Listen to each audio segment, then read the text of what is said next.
అందరికీ నమస్తే. Welcome to VDS 777 Telugu news.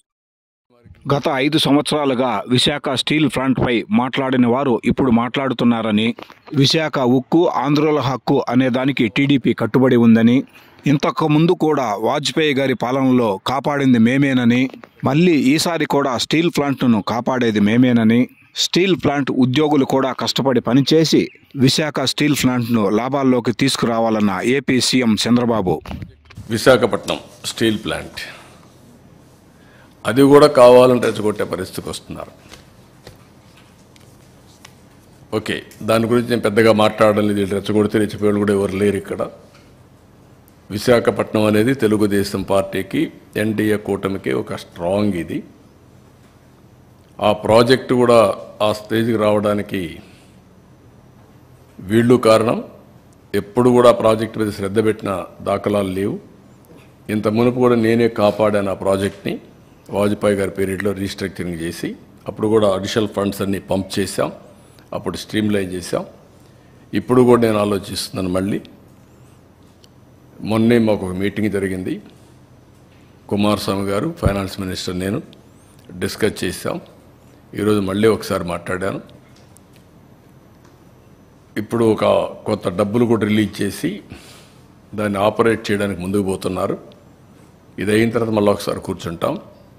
Employees కూడా ఒకటే చెప్తున్నా, అక్కడ ట్రేడ్ యూనియన్ లీడర్స్ కూడా ఒకటే చెప్తున్నా, మనం ప్రాపర్ మేనేజ్మెంట్ పెట్టుకోకుండా ప్రాజెక్ట్ని రివైవ్ చేయకుండా కష్టపడేదైనా ఉంటే technical problems, logistic problems, administrative problems ఉంటే అవన్నీ సార్ట్అవుట్ చేసుకొని బెస్ట్ మేనేజ్మెంట్ పెట్టుకొని శాశ్వతంగా దాని లాభాల బాట పట్టించాల్సిన బాధ్యత ఉంది. ప్రైవేట్ స్టీల్ ప్లాంట్స్ అన్నీ బాగుండి one of the best steel plant ఆ పరిస్థితి రావడానికి కారణం అక్కడే మేనేజ్మెంట్ ఆలోచించుకోవాలి, అక్కడే స్టాఫ్ ఆలోచించుకోవాలి, అందరం ఆలోచించుకోవాలి. నేను కూడా దాని మీద శ్రద్ధ పెడతా. విషయం కూడా అక్కడే పెద్దలు ఎవరైతే మాట్లాడుతున్నారో అలాంటి వాళ్ళందరూ గుర్తుపెట్టుకోవాలి. దాన్ని స్ట్రీమ్ లైన్ చేస్తాం. టోటల్గా స్ట్రీమ్ లైన్ చేసి ఎట్టి పరిస్థితుల్లో ప్రైవేటైజ్ చేయకుండా మనం కాపాడుకోవడానికి సర్వ విధాల ప్రయత్నం చేస్తాం.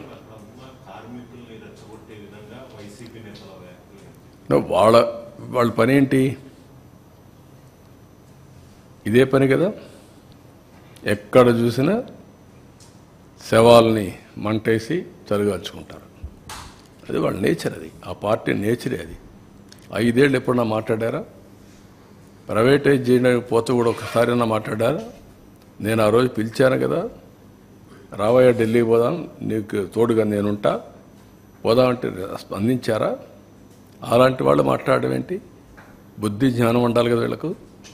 అంటే ఏమి చెప్పినా నమ్మేస్తారు ప్రజలు అనుకుంటున్నారు వీళ్ళు.